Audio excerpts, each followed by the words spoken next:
કે અહીંયા શાસ્ત્ર ભગવાને કહ્યા છે ને, શુદ્ધ આત્મા જ્ઞાનનું કારણ આચારંગ આદિ શબ્દ શુદ્ધ આચારંગ સુગડાંગ ભગવાને કહેલા તીર્થંકર દેવે એના જ્ઞાનના સદભાવમાં એનું જ્ઞાન હો કે એનું ન હો, પણ આત્માને આશ્રય જ્ઞાન થાય તેને જ્ઞાન કહેવામાં આવે. સમજાણું કાંઈ? જો આચારંગ આદિ શબ્દ શુદ્ધ એમાં સદભાવ એ પરતરફના લક્ષભાવ જ્ઞાન એ શુદ્ધ ભાવના લક્ષભાવ પરને જાણવાનો શુદ્ધ છે. એ શુદ્ધ ભાવ હો કે ન હો, એ આચારંગ આદિનું જ્ઞાન ન પણ હો, એટલે સ્વરૂપમાં સ્થિર થતા એ જ્ઞાન રહેતું નથી. અથવા કોઈને એ જાતના શબ્દોનું જ્ઞાન ન હોય. સમ્યક દ્રષ્ટિ મુનિ આદિ એવા હોય છે, શિવભૂતિ આ મળ્યું છે ને, શબ્દની ખબર ન મળે, શબ્દ શુદ્ધ જ્ઞાન ન મળે. ભાવ અંદર આત્મા આનંદ સ્વરૂપ જેવો પરમેશ્વર સર્વજ્ઞ દેવે કેવળી એ ભગવાને જોયો એવો આત્મા અંતરમાં દ્રષ્ટિ ધ્રુવ ઉપર આપતા અંદર ધ્રુવ ચીજ જે ધ્રુવ પોતે નિત્ય છે એના ઉપર નજર આપતા જે જ્ઞાન પ્રગટ્યું તેને શબ્દ સૂત્રનું જ્ઞાન ન હો તો પણ તે જ્ઞાનને જ્ઞાન મોક્ષના માર્ગનું જ્ઞાન કહેવામાં આવે.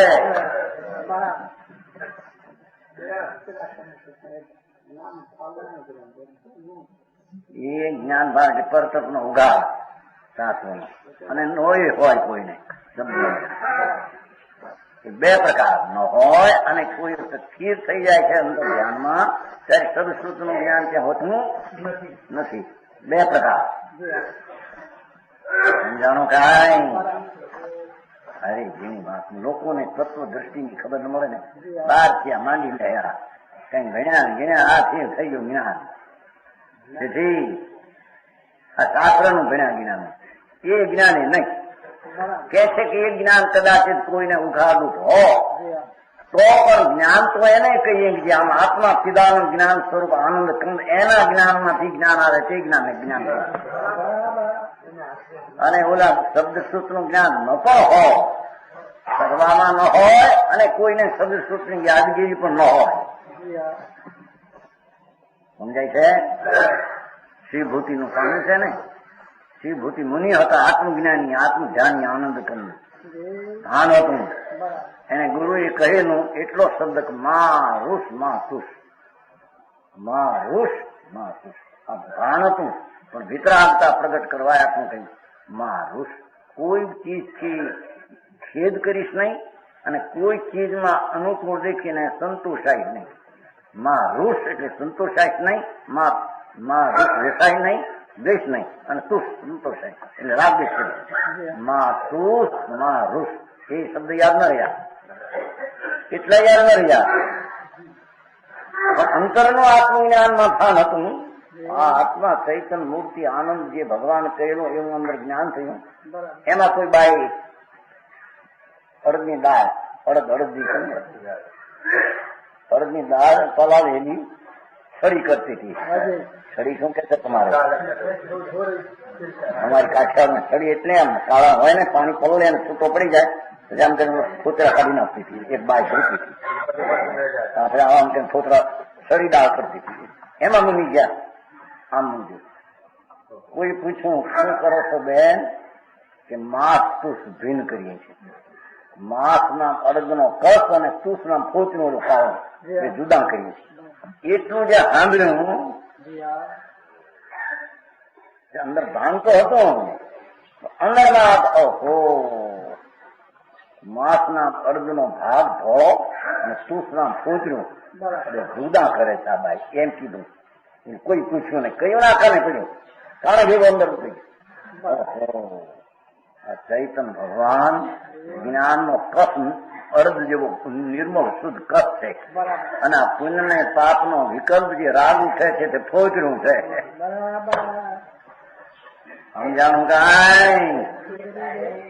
પેલા મારુષ ને માથુસ જેટલા શબ્દ ન યાદ રહ્યા પણ એમાંથી આ વળી પ્રેમથી આ ગુરુ આ કીધું છે તુષ માસ બેન માસ એટલે અડદની ધોળો સફેદ ફૂટ બે પલાળી જુદા કરતા કોકે પૂછ્યું ને મને નીકળ્યા एकदम उसी के अंदर ભગવાન આનંદ સ્વરૂપ જ્ઞાનનું બહુ છે અને પુણ્ય પાપનું વિકલ્પ આદિ એ બધું થોચરું તુષ છે તુષ. શુભ શુભ રાગ વિકલ્પ દયાદાનનો ભાવ એ પણ થોચરું છે. પંચમહાવૃતનો વિકલ્પ ઉઠે છે મનીને એ આશ્રવ પુણ્યબંધ ને થોચરું છે. થોચરા સમજते तिलका અંદર ચૈતન્ય ભગવાન આનંદ કંદ જ્ઞાન મૂર્તિ થી આદત છે. એમ અંદર વિચાર કર્યો ધ્યાન કર્યું કેવું જ્ઞાન થઈ સમજાય છે કાંઈ?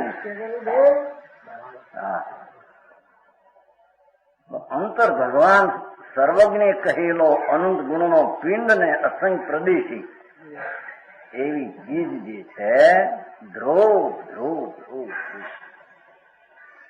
પર્યાયને વર્તમાન દશામાં અંતર વાવતા ધ્રુવ હારી બાંધતા જે જ્ઞાન થાય એને જ્ઞાન સમ્યક જ્ઞાન અને તે ધર્મ અને તે મોક્ષ નો માર્ગ છે. સમજાણું કાંઈ? ભગવાન આત્મા અંદર ચૈતન દેહ ના પરમાણુ થી તદ્દન જુદી ચીજ છે. અનંત અનંત ગુણ નો પિંડ છે. એનું જે જ્ઞાન તેને જ્ઞાન એટલે જ્ઞાન એટલે સમ્યક જ્ઞાન એટલે શુદ્ધ નું જ્ઞાન એ શુદ્ધ આત્માને આશ્રય થયેલું તે જ્ઞાન છે. આચારને આશ્રય થયેલું જ્ઞાન હો તો પણ શુદ્ધ આત્માને આશ્રય જ્ઞાન તે જ્ઞાન છે. અને શાસ્ત્રનું જ્ઞાન હો તો પણ આત્માને આશ્રય થયેલું તે જ્ઞાન છે. સમજાણું કાંઈ?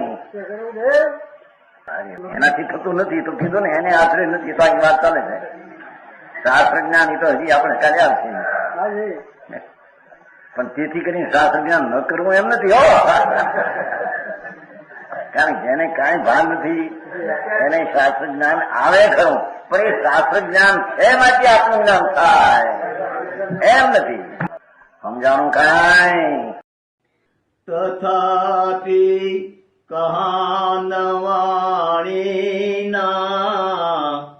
અંકાયે મૂલ્યના કદી તથાપિ માતવાણીના